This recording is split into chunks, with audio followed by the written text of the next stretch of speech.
So many content creators have broached this subject so many times over, yet still there are individuals, perhaps they're NPDs themselves, who refuse to understand the answer to the question of whether or not a narcissistic psychopath can change. Okay, let's bottom line it at the top of this convo, okay? The root of the disorder is the inability to change. That's what makes a narcissist, a psychopath, they're all in the same category. There's many labels that fall under that dark triad umbrella, okay? It's their refusal to utilize the agency that God gave them to make a choice to do better, right? Their allegiance is not toward the entity that facilitates change, which is God. Their allegiance is toward their ego, and you know who runs that circus. So to be clear, does a narcissist change? No. Okay? No. If they change, if somebody who is toxic, expressing poor behaviors, treating people unkindly, doing all of the horrendous things that NPDs do, right? But they actually change. And by change, that means they address all of their issues. That means anyone that they've hurt or harmed, they work to reconcile. That means repentance. That means accountability, ownership. So if all of those things occur, that individual is not an NPD. Because in order to change, there is going to be a motivation to do so. That's just how humans are built, right? We're built with a reward system in our DNA.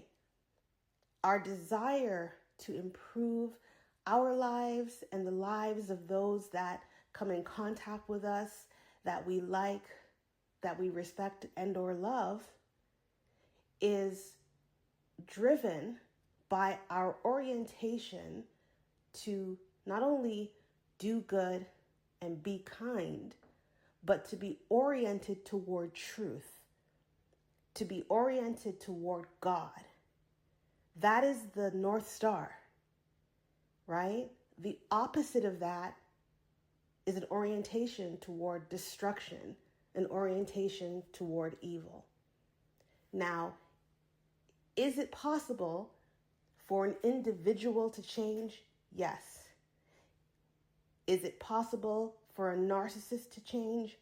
Not if they are actually a narcissist. No, because a narcissist disorder rooted is the inability to change, to improve, to show others love, care, and respect from a genuine perspective. Now, feigning empathy, faking kindness, that's the NPD specialty.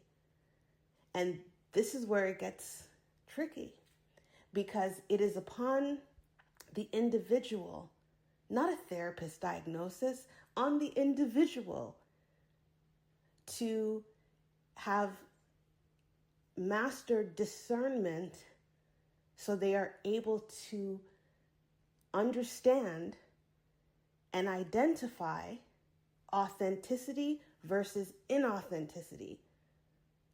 The gift of discernment, one of the many spiritual gifts, is a detector for evil.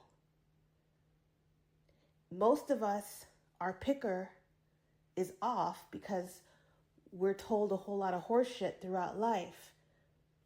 That there's good in everyone, that see the best in all people. Those things are true.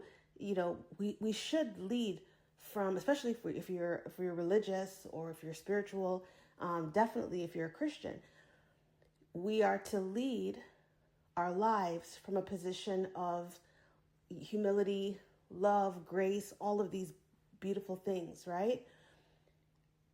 However, that said, we are still to be mindful for the devil. And the word is clear to us about that, right? So as we are interacting with people in life, when we see behaviors that are unsavory, unkind, toxic, harmful, we are to give grace, right? We're to acknowledge the thing and give the individual who is perpetuating those behaviors an opportunity to reconcile, to correct, to take accountability, to apologize, to give recompense. Like that's where the forgiving spirit lies, okay? If the individual, instead of taking ownership over the harm that they've done, doubles down and does more harm or pushes it even further, you are not dealing with an individual who is oriented toward goodness, right? And your discernment, the sharpness of it will allow you to see that sooner than later. Again, it's a gift. So this is just a really quick response because, sometimes in the NPD healing, community on these topics, there's contentious debate. And I want to make sure that for anyone who may come across this page, now or in the future, that this piece is clear. And you can feel free, and I would encourage you to listen to other content creators. I have lots of my favorite, what I believe are the best, some clips of the shorts for some of the content creators who speak about narcissistic abuse. And almost everyone I think I have posted has spoken to whether or not narcissism is curable. Everybody wants to know this. Nobody wants, I've said this many times, but I'm going to say it again. Nobody wants a person in their orbit to be a narcissist. You absolutely want the opposite, especially if it's a parent, a child, or a spouse. The rest of them you can more manage, but those in particular, those close, intimate relationships, the last thing you want is to think or is to know that someone who has a direct tie to you in your life is a psychopath, right? So everyone, including myself, everybody wants to cure it. Everybody wants to, and I was willing to go the distance. I hung on and to all of the people, to all of the individuals that I now know are NPDs in all of those bonds, connections, relationships, whatever. I wanted so badly for that not to be the case. And I was willing to do whatever it took, right, to make that not be the case, to help them, to help myself change myself. Look, and this is the same thing for all, especially those who are high in empathy. The starseeds, the chosen ones, use whatever term you want. Okay? We are all about harmony. We want love, peace, love, and rock and roll. It's how we vibe. None of us want to accept, even though the person has been horrible to us in so many immeasurable ways, horrendous ways, horrific ways. Horror movies can't even compete with some of the shit that these creatures do to your life. We still don't want to label them a psychopath. The reality is, though, if you're receiving the earmarked behaviors of NPD, it is biblical. 2 Timothy chapter 3, verse 1 through 5. KJV is the best documentation on the behaviors and what to do about them. We are to turn away. Do your shadow work.